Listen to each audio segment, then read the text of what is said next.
Perkenalkan, nama saya Mesanti, NPM 21910000420063. Saya dari kelas Pendidikan Ekonomi 2019 B. Di sini saya akan menyelesaikan tugas ujian akhir semester mata kuliah Ekonomi Internasional. Tugas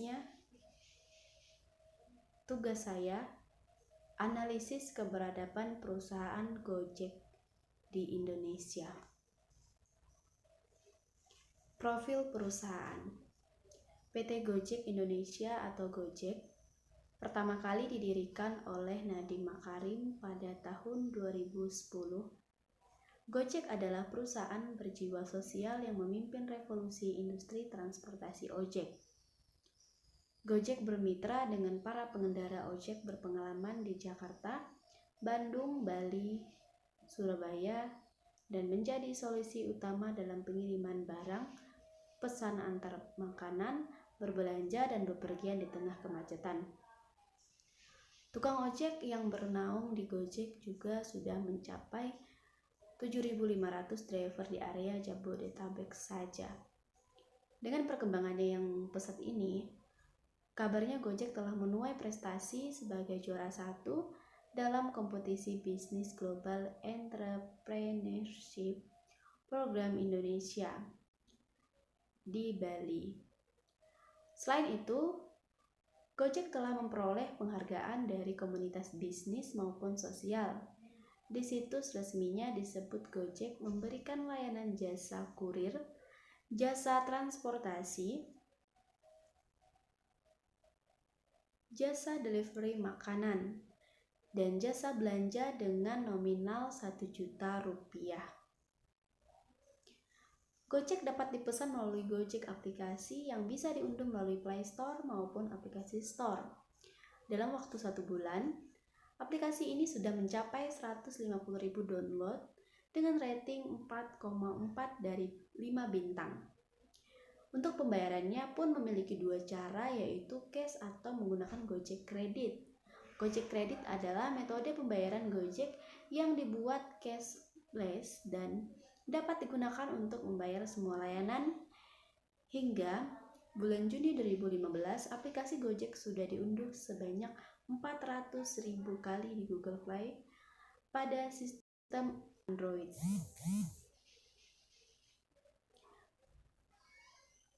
Strategi perkembangan perusahaan Gojek. Yang pertama, mengutamakan kepuasan pelanggan. Kepuasan pelanggan adalah salah satu faktor yang penting.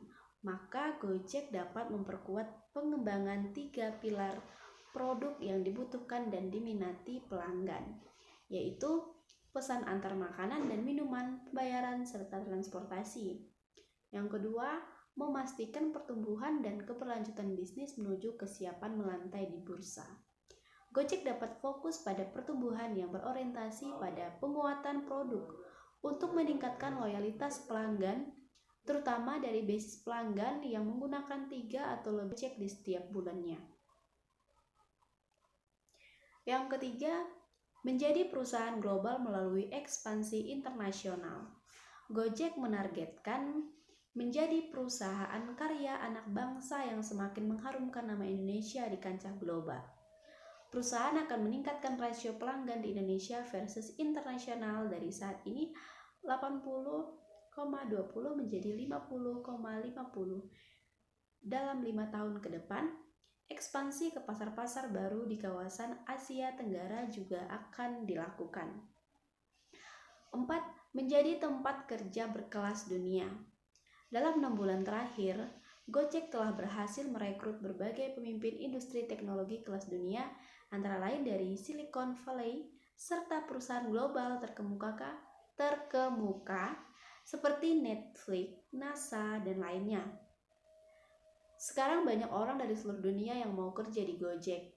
Pendekatannya selalu menjunjung keberagaman, prinsip kebinekaan kami bawa ke perusahaan kami, dan terus melakukan investasi untuk memupuk generasi muda Indonesia. Kebijakan pemerintah terhadap perusahaan Gojek. Dalam Undang-Undang 22 Tahun 2009, Pasal 173, perusahaan umum yang menyelenggarakan angkutan dan barang wajib memiliki izin penyelenggaraan lalu lintas dan angkutan jalan. Permen Hub Republik Indonesia Nomor 108 Tahun 2017 tentang penyelenggaraan angkutan orang dengan kendaraan bermotor umum tidak dalam trayek. Analisis terhadap perkembangan perusahaan Gojek di Indonesia. PT Gojek Indonesia memiliki kekuatan dalam ojek online di tanah air dengan merek yang mudah diingat. Selain mengantar customer ke tempat tujuan, sebagai kurir yang mengantar barang, juga layanan shopping dan GoFood untuk membeli barang atau makanan tertentu. Kemudahan pemesanan melalui online bisa dari smartphone, tidak perlu khawatir soal uang kembalian atau membawa uang tunai dengan GoPay lewat ATM, mobil banking, dari BCA, Bank BRI, dan Mandiri. Drivernya sudah banyak, lebih dari 200.000 driver maupun mitra mendapatkan santunan kesehatan dan kecelakaan. PT Gojek Indonesia memberikan bonus kepada pengemudi yang rajin mencari pelanggan. Pengemudi Gojek tidak terkait dengan kontrak kerja seperti pada perusahaan pada umumnya. Armada pemasaran telah memadai, harga jasa terjangkau dan bersaing, tetap mementingkan kualitas pelayanan. Bentuk keunggulan perusahaan Gojek dibanding kompetitornya. Yang pertama, layanan aplikasi Gojek memiliki kekuatan karena adanya dompet elektronik atau e-wallet bernama GoPay. Nah, layanan itu pula yang membuat Gojek masih lebih dominan ketimbang pemain yang sama di industri sejenis. Yang kedua, mendapat pengemudi lebih cepat daripada kompetitor. Sekian tugas yang bisa saya paparkan. Apa ada salah dan kurangnya saya minta maaf. Terima kasih.